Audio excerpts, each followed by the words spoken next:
Hello guys, in this video today, you're welcome. We are going to be talking about brain substrate of learning.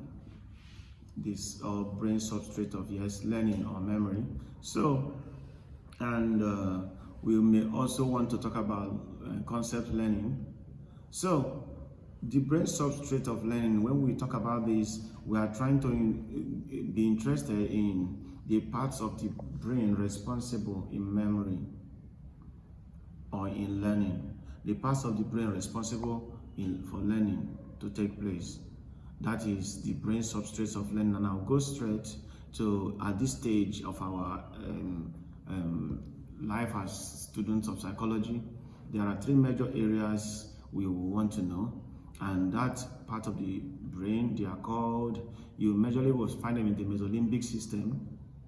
The mesolimbic structures of the brain, majorly at the forebrain down to the other side. But I will be straight with that, no long thing about saying too much. It will be left for other years, right? So, but what are the parts or structures of the brain responsible for memory or for learning? We have the amygdala, the hippocampus, and the prefrontal cortex. The cerebral or the prefrontal cortex. The amygdala is spelled A-M-Y-G-D-A-L-A. A-M-Y-G-D-A-L-A. That's the amygdala. The hippocampus is H-I-P-P-O-C-A-M-P-U-S. Please, I don't know if there is single P there. Yeah, the hippocampus, I think it's H-I-P-O-C-A-M-P-U-S, hippocampus, right? Then we have the prefrontal cortex, P-R-E-F-R-O-N-T-A-L, P-R-E-F-R-O-N-T-A-L, the prefrontal cortex.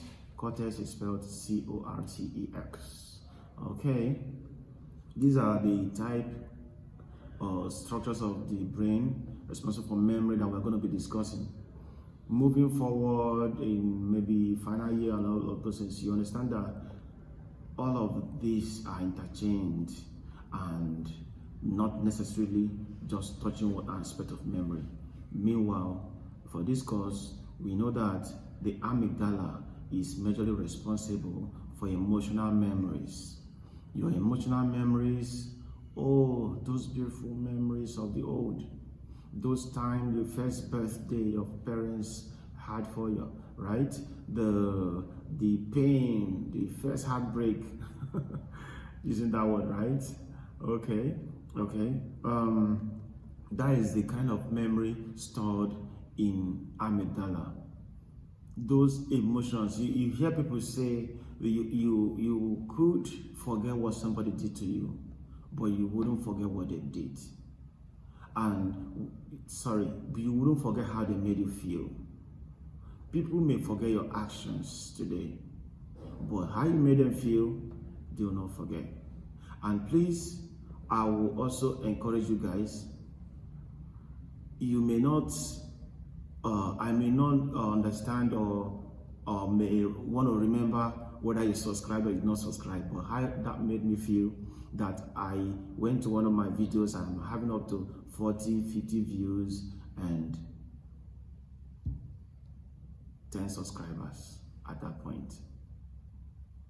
Okay, so I don't know you, but how that made me feel, okay, you can relate to that, I think.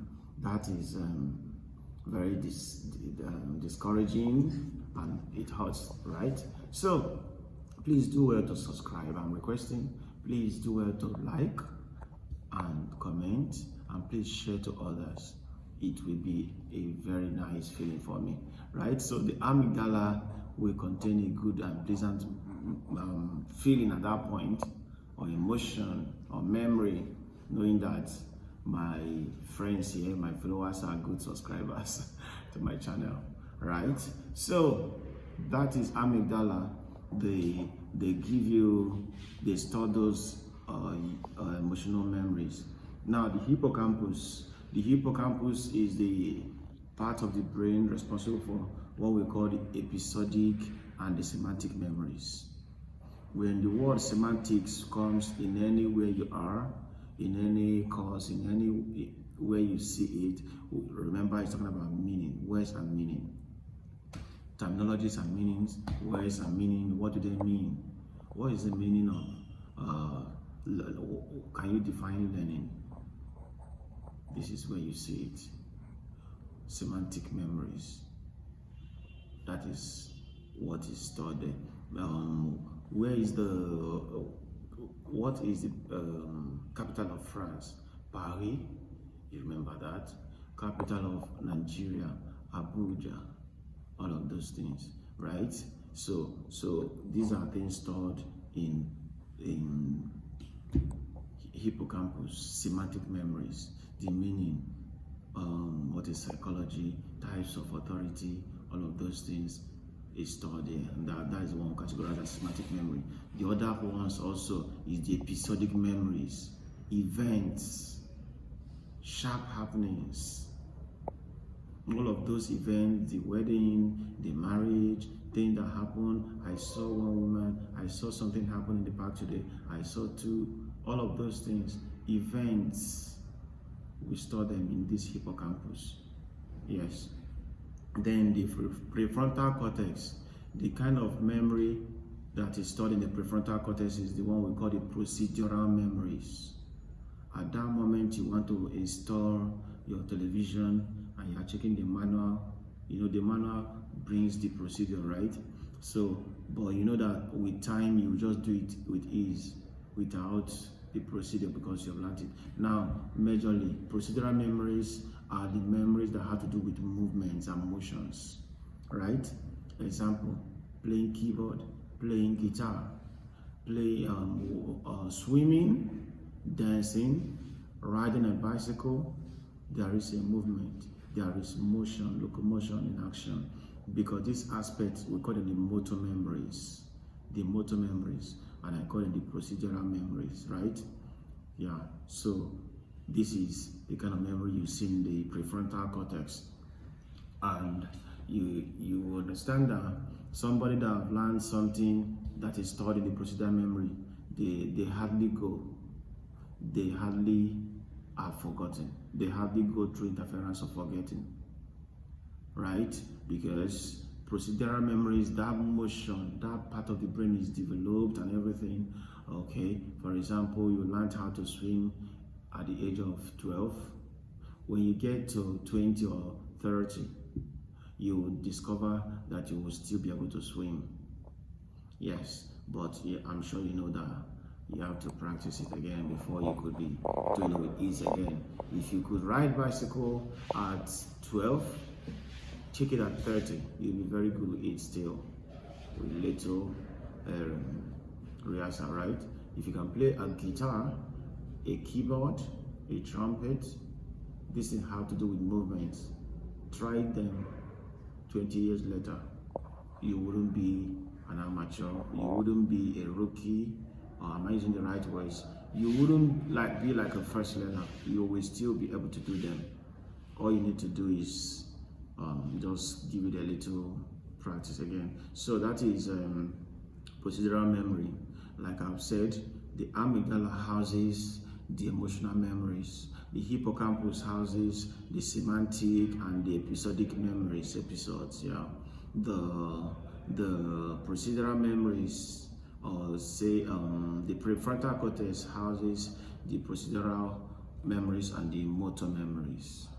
Yes, so this is the brain substrates of learning, meaning talking about the parts of the brain responsible for learning. Yes, and another topic we talk about is concept learning.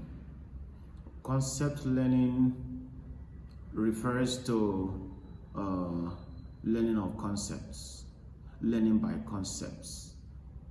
I don't know if I'm using the right word, but we understand that concepts are the smallest and basic, or say the building blocks of knowledge. The building blocks of knowledge is called concepts. Without concepts, boy, learning will be terrible, will be a nearly impossible stuff, right? It will be possible, but very difficult and limited. Imagine that a concept called chair does not exist. Imagine the number of words you will have in your memory if a concept called bird does not exist. You would have had things like, oh boy, vulture, kite, eagle, ostrich, chicken. Am I using the right one? I think chicken is the one they eat, right? Or is it called a hen? A cock? Okay, chicken, yeah, fried one. Turkey. These are, I've called ostrich, peacock, right? And pigeon, dove, owl, woodpecker, I almost called penguin, flamingos. Can you imagine if there is no word like bird? And I don't know, there's something like bird, and I can only use these things by themselves. Can you imagine there's something like man or woman, female or male, and we are just doing everything individually by themselves? Boy, how much would your brain have if you couldn't chunk them to these levels? Concept is powerful. It helps us to do this. So, you see how and why concept is one topic we need to learn in this course, Psychology of Learning. Concept is a building block, and it helps you to learn. It helps you to go through learning with ease. And so we learn by concepts, concept formations, right? So learning by concept refers to that type of learning that takes place through the use of concepts, existing concepts. We have two types of concepts: natural concepts and artificial concepts. Natural concepts, example, bird. Does it exist? Yes. Can you see it? Yes. Can you touch it? Yes. Snow. Does it exist? Yes. Have you seen it? No. Just on television, right? But people are seeing it, right? You can see it, you can touch it. Even if you have never seen it, you have seen it in a picture, you can, right? But artificial is not that you've not seen it, but others have seen it. No. Snow is a real and natural concept. For example, persons like myself that have not come in contact with it, but I know it does exist because I've seen it initially, right, or before, right? So, artificial concepts are the ones whether they are not natural. We just have an understanding of that concept. Example: triangle, square, rectangle, circle. Have you seen a circle? No, you only saw the one. You can draw it. Have you seen a triangle? No, you might have put up a wooden square, or you might have constructed it with a wood or an iron or any other thing you might have used to construct it. Those things are part of those materials they are made of, just representing those concepts. These are, and you see how powerful they are also in our learning. Without these natural and artificial concepts, I don't know where would have been, right? Learning would have been so difficult, right? But concepts helps us to do a lot. When you hear the word concept, computer, you have a wide knowledge of what computers are. Not only laptops, not only desktops, even your wristwatch, even your phone, a lot, right? Now, on the other hand, we want to talk about concept formation. How do we form or learn or form these concepts? How do we come to form concepts? We have attributes, formation through attributes. the attribute theory of concept formation. This particular one says that learning takes place through formation of attributes.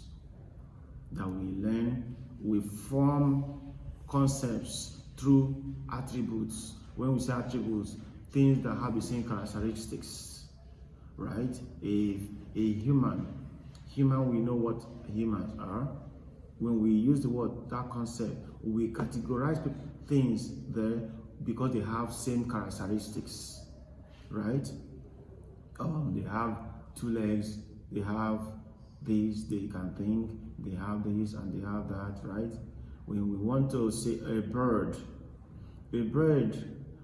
are things or that concept used for animals that have feathers, that fly, that have free tiny legs, and you understand, right? That's why your chicken are also birds, turkeys, ostriches. They cannot fly at that point, but they can fly when it matters, right? So, but not like eagles and others that are proficient in flying, but they all have the same features. Their beak, their type of eyes, their type of feathers, their everything. When you want to categorize mammals, you should expect hair somewhere, and two or double chamber stomachs, right? All of those things, these are attributes, concept formation through this attribute. What of the one we call the prototype theory? Prototype theory is when we are representing that concept with something that looks like it, something that is not it but can be used to represent it. As a prototype, it's different from exemplar theory. If I want to talk about exemplar theory, I can bring an example of a bird and start explaining. I can bring one of those concepts I'm talking about and start analyzing it. But when we say prototype, prototypes are not true and real examples, but they can be used to represent that phenomena, right?